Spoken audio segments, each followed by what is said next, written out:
Hey everyone, and welcome to episode 2 of our Hermod Plus tutorial series. In this episode, we're diving into the effects section of Hermod Plus, breaking down each track and using them to walk through some key concepts. But first, let's have a quick listen to the patch we'll be working with. It makes heavy use of Hermod Plus effects, so it's a great starting point.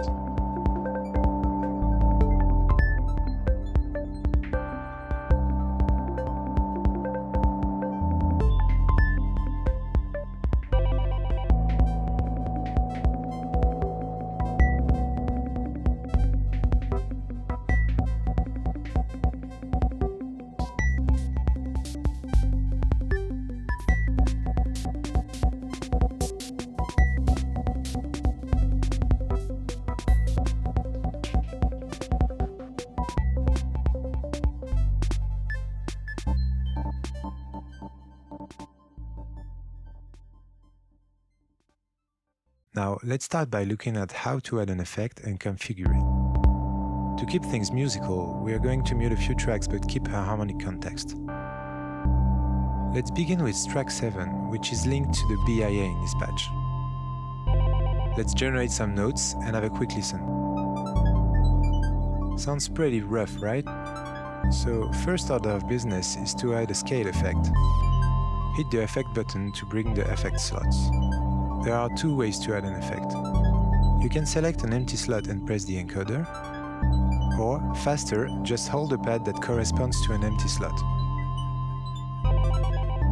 Once you're in the selection menu, simply pick an effect and press to add it. I'll place the scale effect in the last slot. That way, I'm making sure all the notes are processed through the scale at the very end of the chain.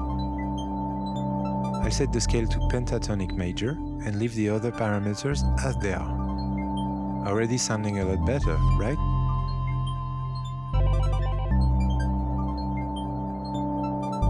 Now I'll add a few effects at the beginning of the chain to reduce the number of notes and bring some randomness to the pattern.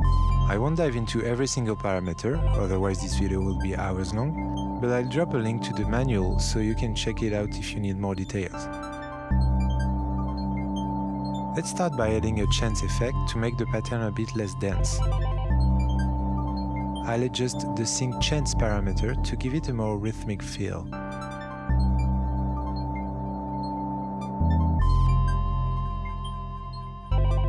Next, I throw in a random effect to add some variation and keep things interesting. I'll go for some extra notes here and there and some octave jumps as well.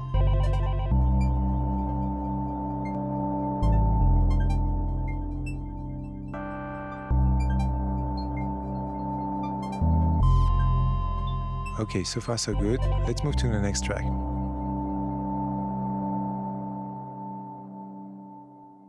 Okay, welcome to track 6, where I've programmed a simple bass line that fits into the Atlantis.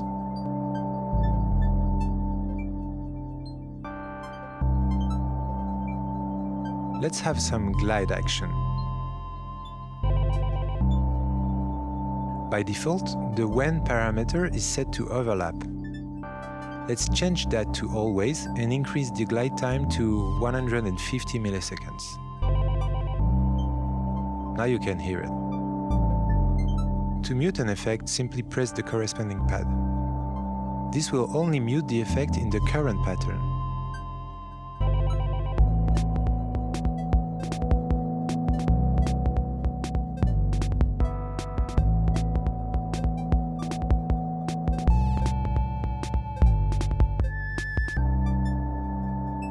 If you want to mute the effects across all sequences, just hold effects while pressing the pad.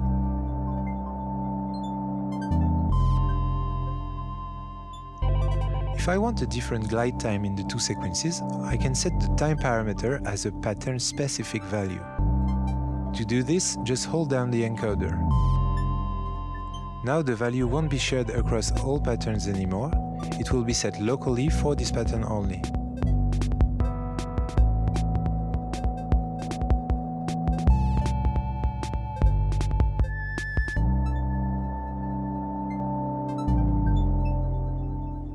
Now in dispatch, I want to glide only specific nodes, so let's switch back to overlap and take a look at what we have in step mode. I'll lengthen these nodes so they overlap, and now the glide effect will only apply to those nodes. There we go.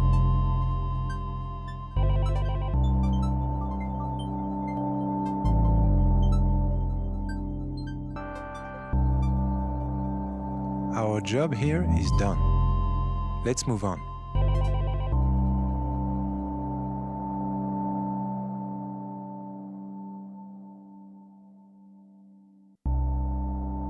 Now, let's have a look at track 5, which is connected to plates. Let's also filter the pads so we can hear. I want to add an arpeggiator effect first.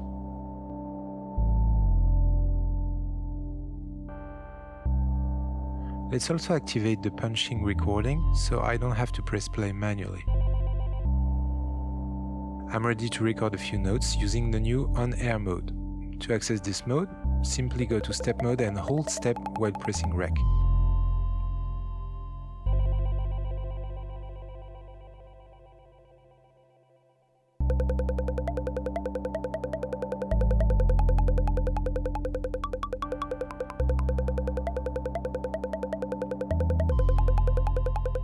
Alright, let's head back to the effects chain and add a Euclidean effect. This will spread the recorded notes into a nice polyrhythmic pattern. The fill parameter is going to be really fun to modulate, but we'll get to that towards the end of the video.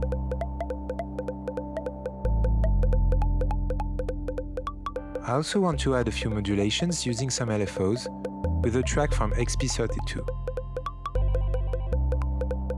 Let's start by adding a simple LFO, which is plugged into the harmonizer inputs of plates.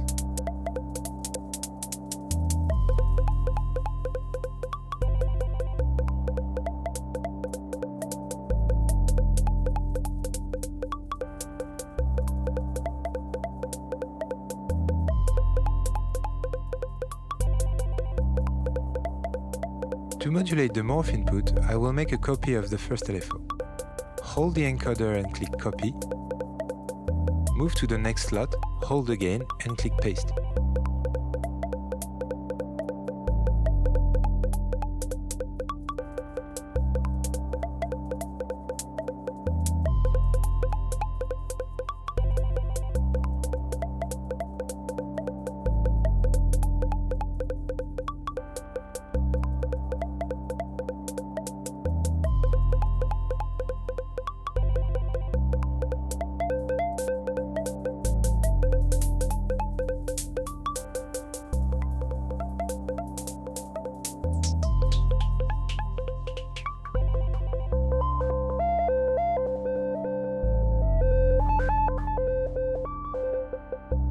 That track is ready.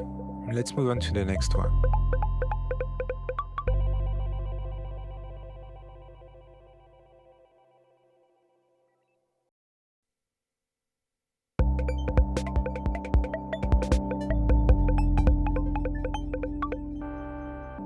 Okay, this is track 1. Very simple track with a few notes triggering samples via MIDI into this sample. The track has a 2-voice layout with a modulation output on track 2. I'm using the modulation track to change the pitch of those samples across the 2 sequences. We'll go over how to manage track layouts in the next video about tracks.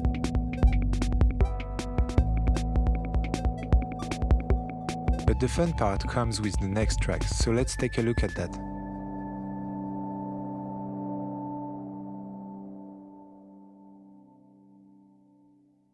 This final track holds a simple kick snare pattern.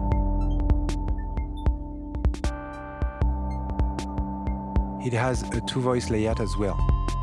Notes are sent to Rample via MIDI, and we'll use the modulation output to send an envelope to the previous track for sidechain compression with the VCA of EUCLID.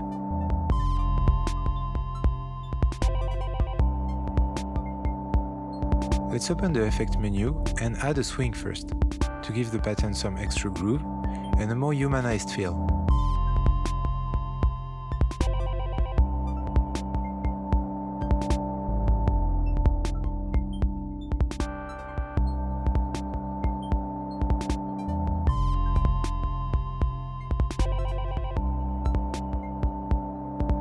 Now let's set up our envelope effect.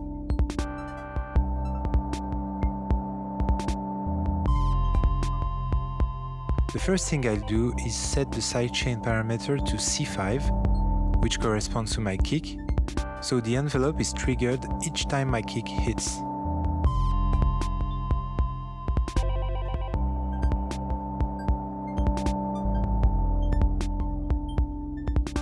Now I'll set a short attack with maximum sustain and a short release.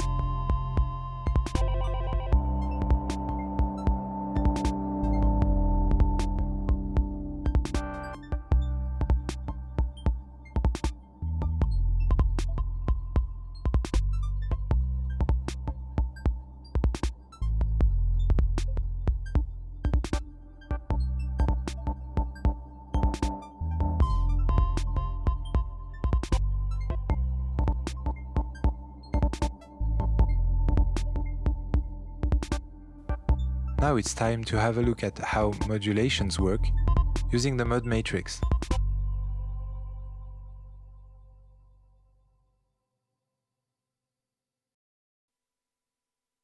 It's time to bring in some modulation to make things come alive and more fun to perform.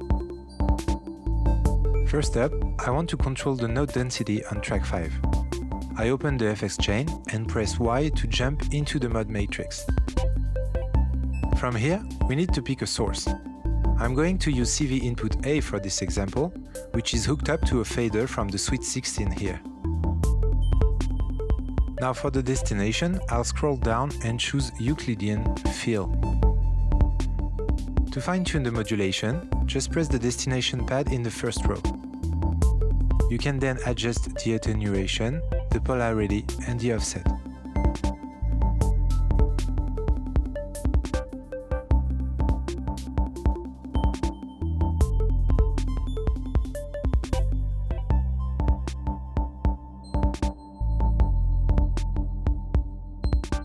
Let's add another one for the BIA track.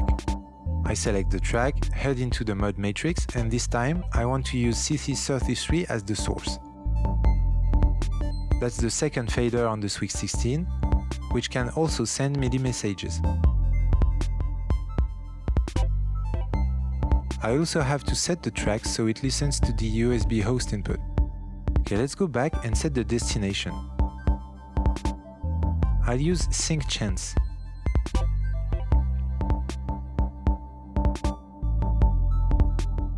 I want to hear my notes when the fader is up, so I need to invert the signal using the attenuverter.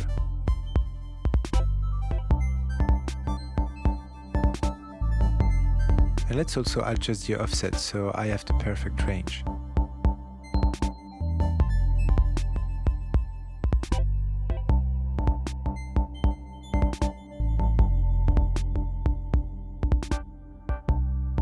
Now let's go to our drum track and modulate the release time of the sidechaining envelope we set earlier.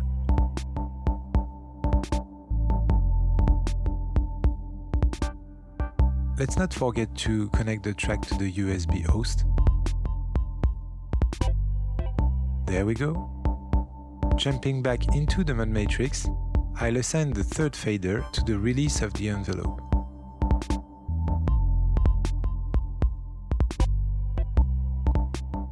Let's find the perfect range, adjusting the offset. Yeah, perfect.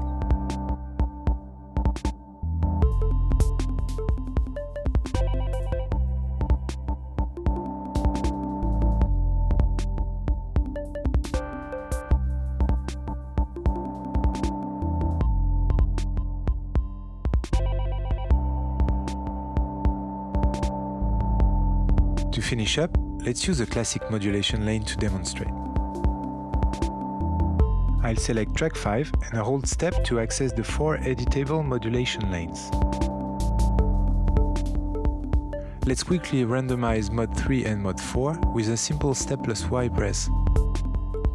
Now, back into the FX menu, open the ModMatrix again and set one of those modulation lanes as a source to modulate the arpeggiator we set earlier. Let's go with the octave.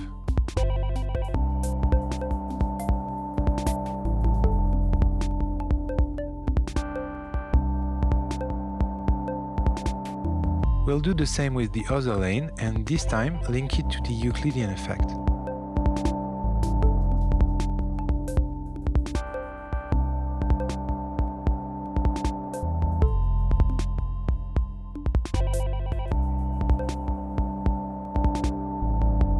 Congrats if you made it all the way through this pretty dense video. In the next one, we'll dive into track mode. Stay tuned, have fun making music, and I'll see you soon.